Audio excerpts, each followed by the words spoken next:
uma excelente tarde para você. Que bom mais uma vez ter a sua companhia. Estamos aqui, começando mais uma edição do Agro Record, sempre trazendo para você as principais notícias do agronegócio, novidades importantes para a agricultura e também para a pecuária. Confira os destaques do nosso programa de hoje. O curso de capacitação rural tem ajudado demais profissionais a transformarem em renda matérias-primas facilmente encontradas no campo. E os próximos dias podem ser positivos e devem trazer de volta a força do mercado do boi com os preparativos para as festas do final de ano. Apesar das incertezas sobre o clima e as preocupações dos cafeicultores, o cenário ainda está positivo para a próxima safra. A gente começa falando sobre informação. Você sabe muito bem que ela transforma realidades, modifica cenários, é o caso. Um curso de capacitação rural tem ajudado demais profissionais a transformarem em renda, olha só, matérias-primas, aquelas facilmente encontradas no campo. De repente você tem aí na tua propriedade. Nas aulas, o tronco de bananeira, por exemplo, dá lugar a belas peças de artesanato.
Certeza que o resultado vai ser fantástico. Todos esses objetos e até artigos de decoração são frutos da fibra da bananeira. Um porta-pão, um porta-objeto e esse suplá, onde você coloca o prato para a refeição. Agora, quem diria que o laço deste sabonete também viria do tronco da bananeira. O curso é totalmente gratuito, patrocinado pelo Senar. E as inscrições foram feitas e são feitas aqui em São José do Rio Preto, no Sindicato Rural, tá? E com café da manhã gratuito, almoço, tá? Material totalmente gratuito para o aluno. E eles vão sair daqui com 3 peças ou 4 peças já prontas. Anualmente, são mais de 15 ações em convênio com o Sindicato Rural Regional. A ideia é capacitar profissionais rurais para trabalhos artesanais e, assim, incentivar a preservação e a divulgação das expressões culturais e o contato com o que a natureza oferece. Ao fim do curso, uma atividade extra é gerada e a matéria-prima, muitas vezes, está no quintal de casa. Um conhecimento com muito encanto, né, com a natureza, com aquilo que eles aprenderam e um resgate de cultura.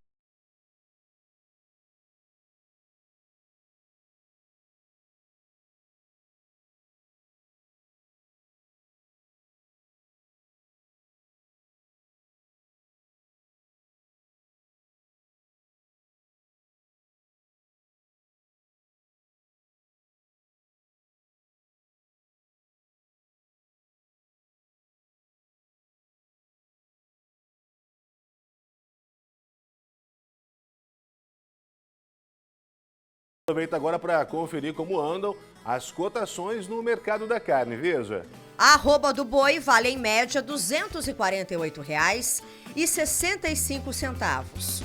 E o quilo do suíno vivo sai por R$ 6,98. E uma notícia muito boa para os pecuaristas. Os próximos dias podem ser positivos e devem trazer de volta aquela força do mercado do boi que todos conhecem, com esses preparativos que a gente tem vivenciado para as festas de final de ano. Veja a reportagem que a gente preparou. O Lúcio trabalha com semi-confinamento. A propriedade fica a cerca de 100 quilômetros de Rio Verde, no município de Paraúna. Aqui o pasto está verdinho, os animais recebem também ração para complementar a alimentação. Daqui mais ou menos 45 dias, eles já estão prontos para o abate. O mercado passou por um momento difícil, há uns meses atrás, né? Oferta muito grande, consumo deu uma caída e, como era se de esperar, né, o mercado vem se recuperando aos poucos, devagar, e pelo que nós estamos vendo vai melhorar, não muito também. Né? Acho que o próprio tempo que a chuva demorou um pouco a chegar e ainda não firmou ainda as nossas chuvas, mas nós ainda temos muitos animais confinados e semi-confinados. Então eu acho que o mercado ele vai se manter por mais uns dias nesse preço, apesar de ter dado uma melhorada, graças a Deus, mas eu acho que até dezembro deve subir um pouco por conta de realmente das festas que estão chegando aí e o pessoal realmente vai receber seu 13º e vão aproveitar mais. O pecuarista fornece os animais para frigoríficos da região, mas nos últimos meses a conta não estava fechando. Chegou a se vender no novilhas aí de 180, 170 reais. Então o mercado deu uma recuperada, porque realmente estava impossível de se trabalhar daquele jeito, não paga-se custo nenhum, mas foi um aumento do mercado, uma época muito sazonal, né? Muitos anos a gente não via acontecer isso e dessa vez, por conta de muita oferta, demanda pequena, aconteceu. O mercado brasileiro do boi gordo enfrentou forte queda nos últimos meses. Agora o cenário está diferente, o consumo está maior, motivado principalmente pelas confraternizações de fim de ano. Além da demanda, outros fatores contribuíram, como a retomada da economia chinesa e a redução na produção de carne nos Estados Unidos. O preço da arroba do boi gordo em São Paulo, na semana passada, estava saindo por R$ 232, em Goiânia, R$ 235 e em Mato Grosso do Sul, R$ 231. O Lúcio está no ramo há 25 anos. Apesar dos altos e baixos, o pecuarista está otimista. Eu acho que tende a melhorar um pouco, em virtude que esse ano realmente ele foi um ano muito desafiador, um ano muito difícil. O pecuarista ele tem um boi hoje que o custo do bezerro dele é um bezerro muito caro. E hoje chegou a se comprar bezerro de R$ 3.000, R$ 3.500. Hoje está comprando esse mesmo bezerro aí de R$ 2.000 a R$ 2.500. Um garrote já. Então eu acho que vai ser um ano melhor um pouco, ano que vem. Até os consumidores notaram a diferença no preço e já estão até enchendo o carrinho.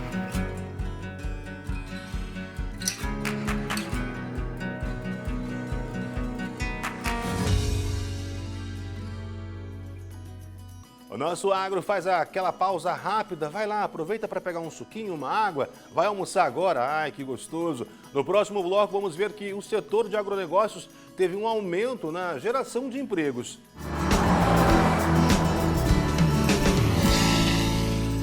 A gente retorna aqui falando que os produtores da região confirmam os bons índices de geração de emprego registrados pelo CAGED, o que é sempre muito positivo, não é verdade? Para você entender, o Cadastro Geral de Empregados e Desempregados registrou um saldo interessante. O último levantamento mostra que o setor foi responsável por 9% dos empregos com carteira assinada no país todo. Bruna trabalha há 12 anos para o mesmo grupo agrícola de produção de cana, em Jaboticabal. Uma função que exige qualificação constante e responsabilidade. Eu não cuido somente da parte de contas a pagar e a receber, da parte de gerência dessa questão, mas a gente também eu também cuido de toda a parte desde certificação, desde a parte social, a parte ambiental, né? Então, aqui dentro do condomínio a gente cuida de todas essas questões também. A funcionária é uma entre os 75 contratados da folha fixa, incluindo os da parte administrativa e os do campo. Sidney começou na fazenda como tratorista e hoje é encarregado da lavoura. O que precisa eu ajudo os outros aí. Faço teste, experimento o trator, ver se vai dar certo trabalhar, se funciona o implemento, se deu certo, não deu. Aí o que tiver no ponto para trabalho, sorte é esse para ir trabalhando. A fazenda produz 500 mil toneladas de cana por ano. Esta é a 52ª safra do Roberto, que preza pela fidelidade dos funcionários mais antigos e pela pouca rotatividade na folha de pagamentos.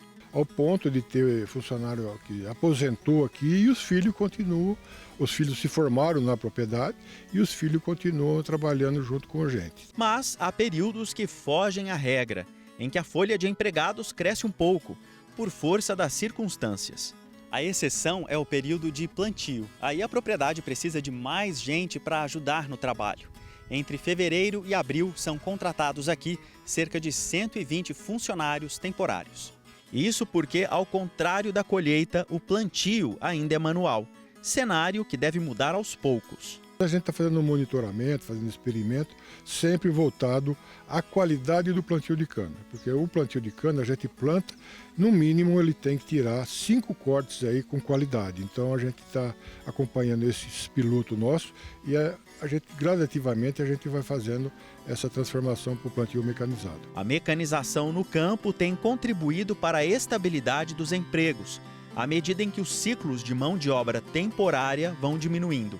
Segundo o Renato, coordenador agronômico de sustentabilidade, isso vale para cana, citros e grãos. A mecanização ela exige um número menor de mão de obra, né? Mas ela exige uma mão de obra mais qualificada. Então acaba e a questão da operação com máquinas ela dá uma previsibilidade nas operações. Então você consegue manter esses níveis de contratações e até projeção de pessoal bem calculado e bem estável. O setor agropecuário continua em destaque na geração de empregos. O último levantamento do CAGED, referente a julho, mostrou que o setor agropecuário gerou 9% dos mais de 142 mil empregos com carteira assinada, criados no país.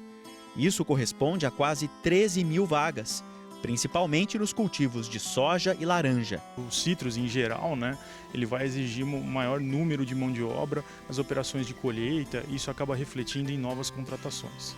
Na comparação com o mês anterior, as contratações no agro caíram 17%.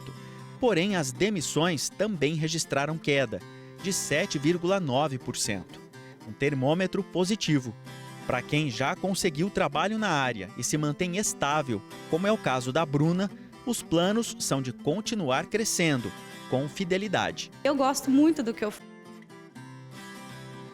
que é ajudar a empresa a crescer e eu crescer também dentro do que eu faço. Sidney, aos 52 anos, nunca imaginou passar quase metade da vida trabalhando para o mesmo lugar. Uma boa surpresa, segundo ele. E eu adaptei bem com isso também. Fui subindo e ficar aqui até a aposentadoria sair agora. Vamos então conferir como ficou na semana a cotação do leite e também de outros produtos agrícolas. O preço médio do litro de leite pago ao produtor foi de R$ 2,16. A saca de 60 quilos de café arábica sai por R$ 988,32. A saca de 50 quilos de arroz em casca sai por R$ 130,48. E a saca de 60 quilos de milho está cotada em R$ 68,13. Quem lida com produtividade sabe muito bem que o clima, em geral, nesses dias atuais, tem sido dias de incerteza, né? Pois é, apesar dos atrasos por conta do clima, os plantios de soja e de milho no Brasil avançaram na última semana. Veja só. O plantio da safra 2023-2024 de soja chegou no último levantamento a 85% da área estimada para o Brasil, contra 74% uma semana antes e 91% no mesmo período do ano passado. Os dados são da AG Rural.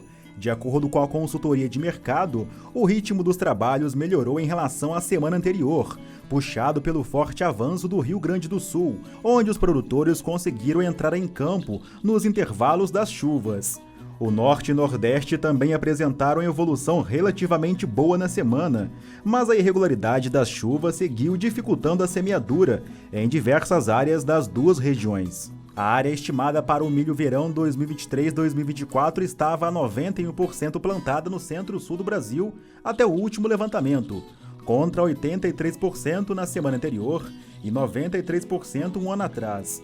A AgRural informou que com a semeadura finalmente encerrada na região sul, o foco dos produtores se volta para os efeitos do excesso de chuva sobre o desenvolvimento das lavouras. Até o momento, porém, não há registro de perdas significativas. E a gente segue aqui falando do agronegócio e do agronegócio mineiro. Minas que está pertinho da gente, não é verdade? A produção do sorgo mineiro, como as pessoas chamam, cresceu 84% em relação à safra passada. É um acréscimo muito positivo. A produção mineira de sorgo deve alcançar 1.200.000 toneladas na safra 2022-23, um crescimento de quase 84% em relação à safra anterior.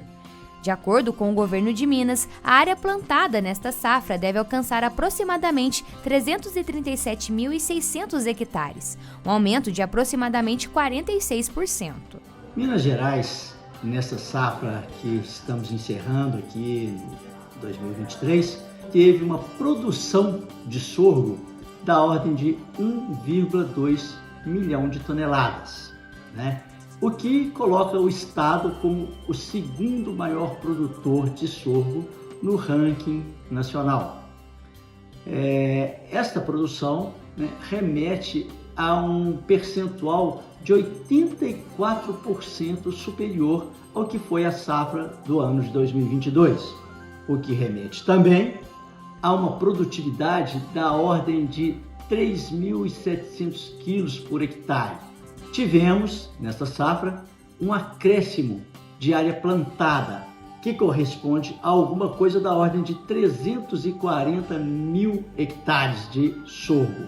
O que deparamos é que houve, sim, uma migração, por exemplo, do milho segunda safra para o plantio de sorgo. Segundo o superintendente de Inovação e Economia Agropecuária da CEAPA, entre os motivos para o aumento da área cultivada do sorgo estão resistência à escassez hídrica e um menor custo de produção do que o milho.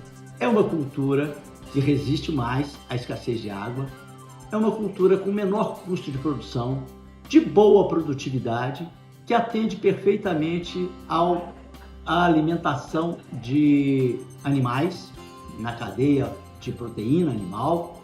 Portanto, ela oferece algumas características que são extremamente atrativas para o produtor. E isso faz com que a área no estado venha crescendo, a produtividade aumentando e a nossa produção se elevando a cada safra. No acumulado de janeiro a agosto desse ano, Minas Gerais exportou 125 toneladas de sorgo para semeadura, alcançando 556.700 dólares. Os números representam um crescimento de 236% no valor e 183% no volume, se comparado a 2022. As regiões do Triângulo Mineiro e Alto Paranaíba respondem por cerca de 78% da produção estadual. Mais um rápido intervalo aqui no nosso Agro Record. A gente volta já e com uma reportagem bem curiosa no nosso retorno.